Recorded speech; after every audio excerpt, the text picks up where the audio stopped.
నమస్తే అండి, welcome to pi it's. ఏంది మరి సంగతులు? ఈరోజు మేము గచ్చిబౌలిలో ఉన్న చందపట్నం రెస్టారెంట్కి వచ్చాం టిఫిన్స్ చేయడానికి. వీళ్ళ ఉప్మా మా ఫేవరెట్. ఈరోజు మేము గీ జీడిపప్పు ఉప్మా అండ్ మసాలా దోశ ఆర్డర్ ఇచ్చాం. రెండు కలిపి మాకు 229 రూపీస్ పడింది.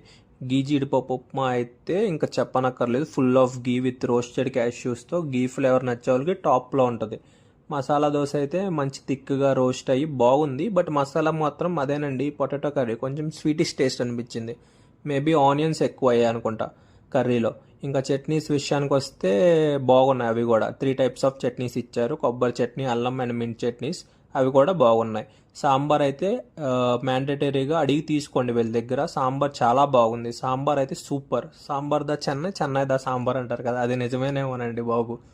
లాస్ట్లో ఏమంటారుకి ఫిల్టర్ కాఫీ ఒకటి వేసాం, అది కూడా చాలా బాగుంది. కరెక్ట్ మెజర్మెంట్స్తో చాలా అంటే చాలా బాగా చేశాడు. దీని కాస్ట్ వచ్చి 45 రూపీస్.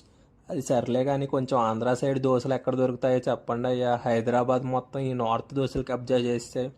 దోశ అంటే వేడి వేడి పెనము మీద ఒక్క గరిట పిండి వేసి సుట్టు సుట్టు సుట్టు తిప్పి ఉల్లిపాయ కారం వేసి కాసేపు కాలనిచ్చి దోశ. వీడేం చేస్తున్నాడు, అదొక గంట సేపు కాలుస్తాడు. ఈలోపు తినాలన్న ఆశ, దోశ రెండు చచ్చిపోతాయి. పోనీ దోశ అంటాడు, అప్పడం ఇస్తాడు. సారీ ఫర్ హర్టింగ్ యువర్ ఫీలింగ్సా, but these dosas are hurting my feelings. ఏంటి ఒక్క దోశకి ఇంత దోశ క్లాస్ అవసరమా అధ్యక్ష? సాటి దోశ అభిమానిగా ఆవేదన అండి, ఆవేదన.